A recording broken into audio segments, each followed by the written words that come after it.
The Italian 1891 Carcano rifle system.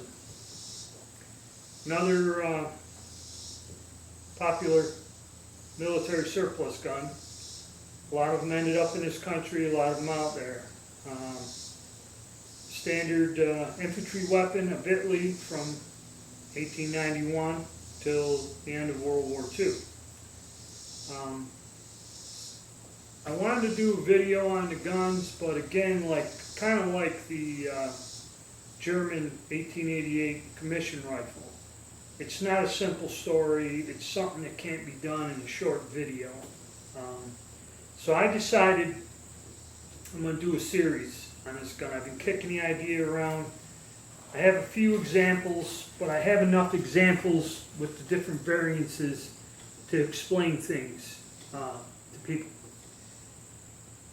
So what we're going to do is, this is going to be part one. This is like the introduction. I'll go over the history of the gun, and then I'm going to cover in the series, basically, we'll take a close look at the gun itself, the magazine system, sights, and different variations. And you know, there's another series, the model 1891/38, when they decided to change the caliber, and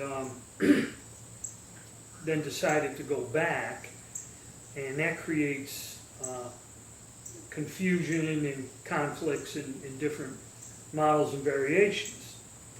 To put it simply, the way the Italian military looked at it, you had here, this is the basic 1891 rifle.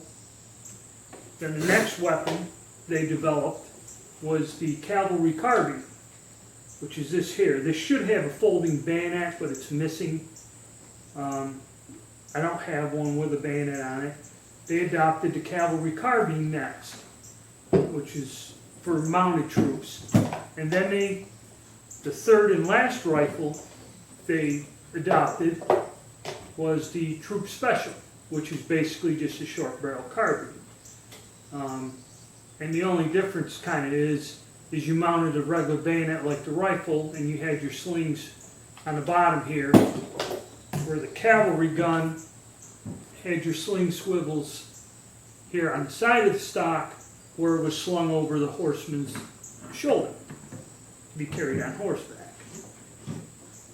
All in all, if you look at some of the reference books, if you look at the variations and sights, different modifications, there were a bunch of guns that were rifles at one time, shortened the carbines, another run of carbines.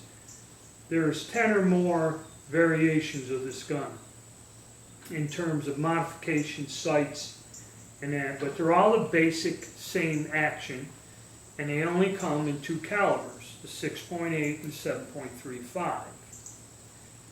Okay, and there are all kinds of variations and similarities between them, so it's kind of a tough gun to explain. And even until recently, when I did my research on it, it's kind of hard to sort it all out. And then you never know too, over the years, like that one cavalry carbine, I believe that was put together from parts. It functions alright, it shoots, but the bolt I don't think came with it, and I can tell the knob on the end's like a modern reproduction or something that holds the bolt together. So there's a lot of things. To go into detail and make any sense, I'm going to have to break this all down into a series. So, and also it would make it easy, like, say you already know everything you believe you know about the Carcano, but you're interested in the different sights. I'll make a video just covering the different sights available and take a look at them, what I have. And that'll help people looking for specific points.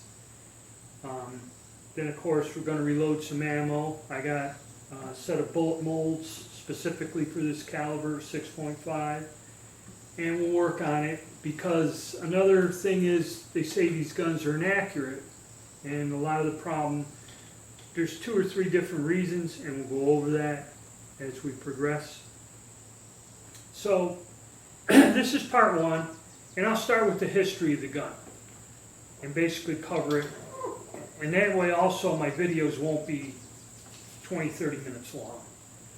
Alright, so Italy at the time, it was, I think, was caught up with the rest of the nations in getting modern smokeless powder gun for their military. 1886 is when the French introduced the Lebel in an 8x50 rim and started the whole arms race. They had it, the Germans had to have something comparable, and the 11, 10 millimeter black powder cartridge big bore guns were obsolete globally. So Italy caught on to all this, so everyone was looking for a gun.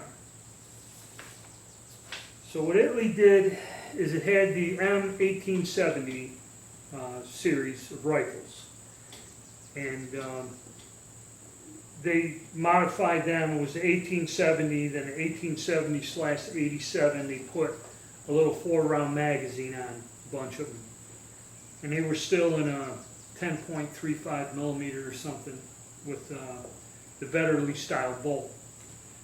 So Italy made a deal with Nobel to use ballisticite, double-based, hot-burning nitroglycerin powder. And what they did is they put a jacketed bullet on these old cartridges and used smokeless powder and kind of bumped it up to 600 meters per second. So that was their stopgap measure. So then they started deciding, well, they started, like Germany, form a committee. There was a Major Benedelli, and he kind of was the one that thought outside the box. So what they did is, okay, we need a smokeless cartridge, and they're all small bores, because you're going from a 10 millimeter or something down to 8. 8 was popular, 7.5, and I guess he went with some Swiss researchers that were developing ballistic things. And Benedelli figured out that 6.5 probably would be the best caliber to go with. So he decided on that. And it kind of, the idea was because lighter ammo, lighter gun, and whatever scientific reasons, he decided that was the way to go. So now the commission starts, and in late 1888, the Austrians come out with the 1888 Mannlicher rifle. Now what that was they had an earlier straight pull version of a gun in the Verndl cartridge, the big black powder cartridge.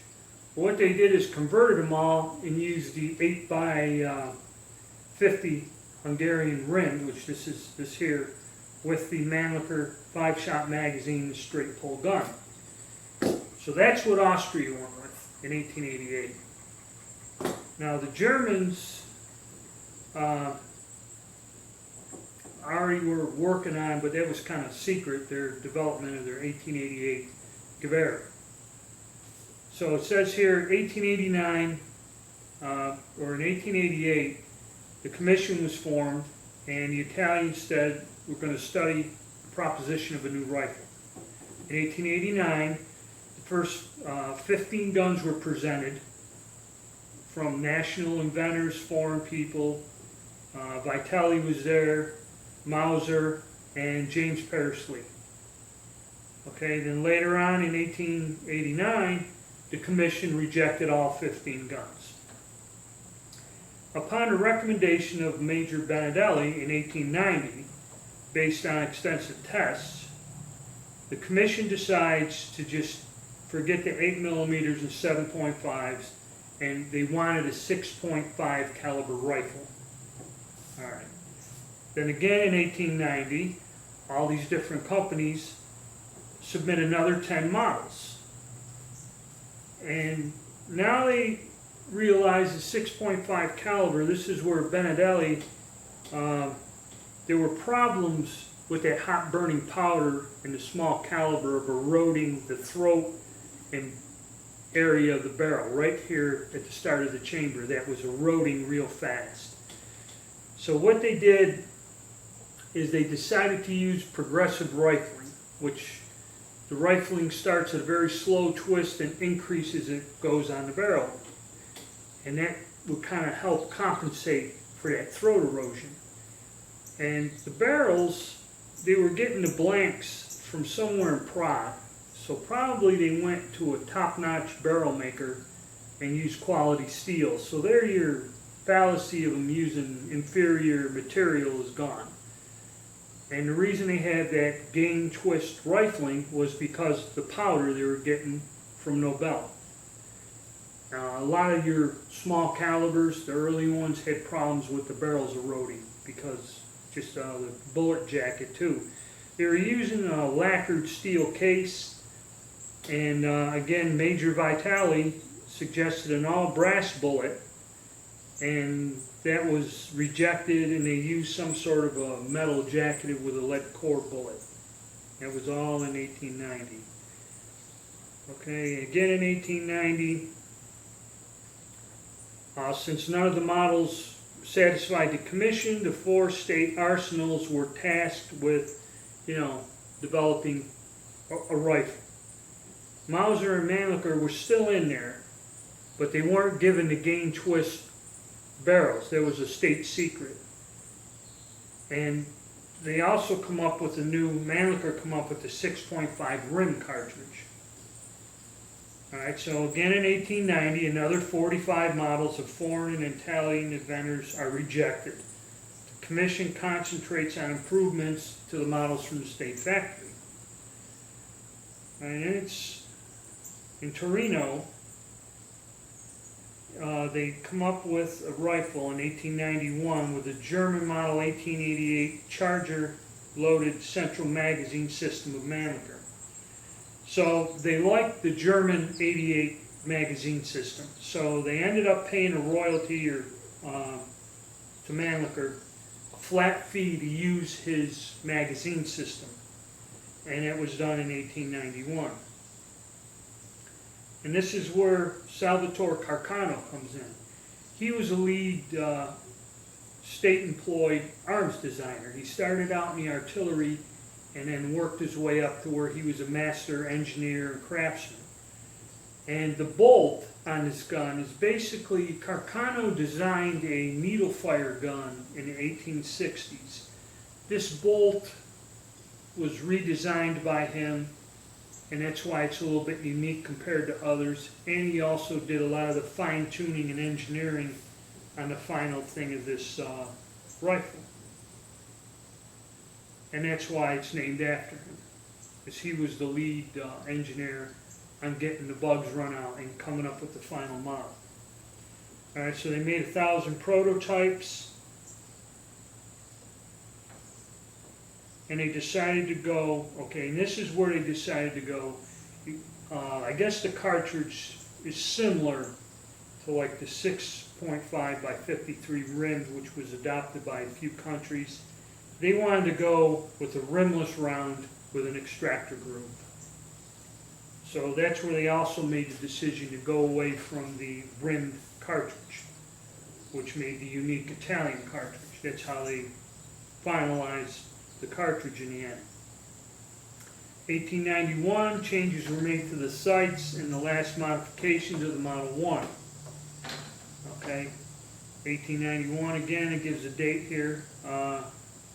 Last term for presentation of the new rifle. In 1892, the commission decides in favor of the Torino Model 1 that was, designed under Salvatore Carcano. And it recalls the new gun, it's Model 1891. Alright, and then in 92, the Ministry of War follows the decision and formally adopts the gun with Act number 57.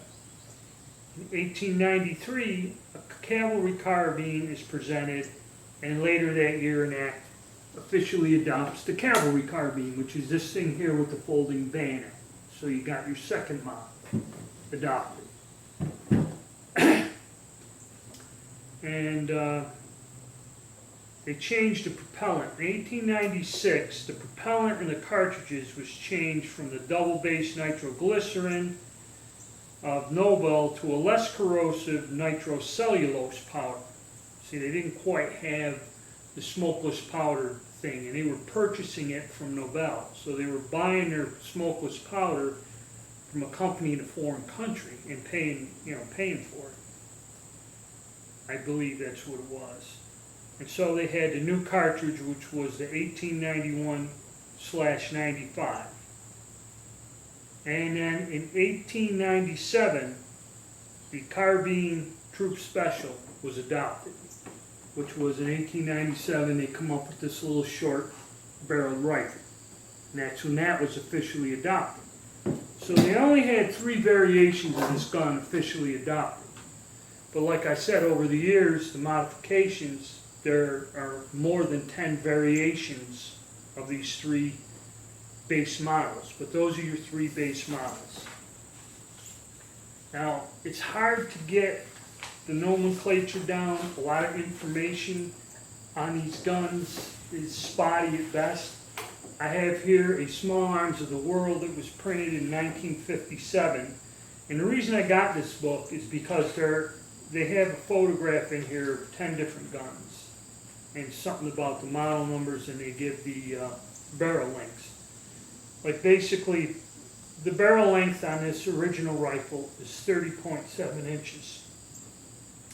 The Troop Special carbine is 17.58 inches, and the folding bayonet one is about 17.5. So there's some slight variations in the designs and the sights. And we'll go over that later in detail. But that's the basic history of the gun and how the Italians come up to adopt it, again with a commission and everything else. So, and like I said, your reference info and information on these guns, even in here, they have a model, they call it a 91/24 with a 27-inch barrel. I can tell from the picture that's not what it is. It's actually a 91/41 rifle.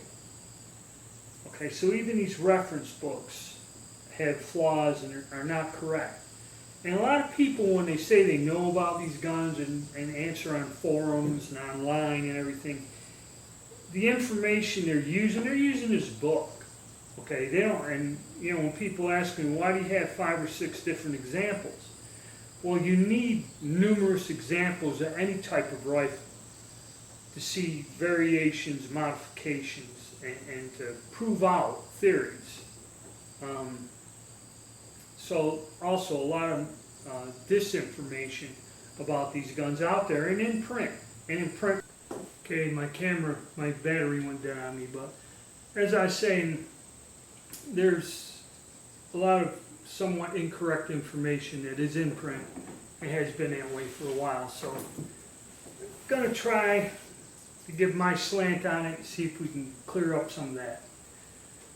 But that's the history of how they developed the gun. And I think in the next video, we'll take a look at this old World War I. This gun here, and they are dated. And one nice thing about them, they do put a date on there, but more on that when I go over the markings, because they can change. This one was built in 1918, so this was made in the last year of the war, this particular rifle. And go on to the series now. But thanks for watching. Try to keep up with the series as we go.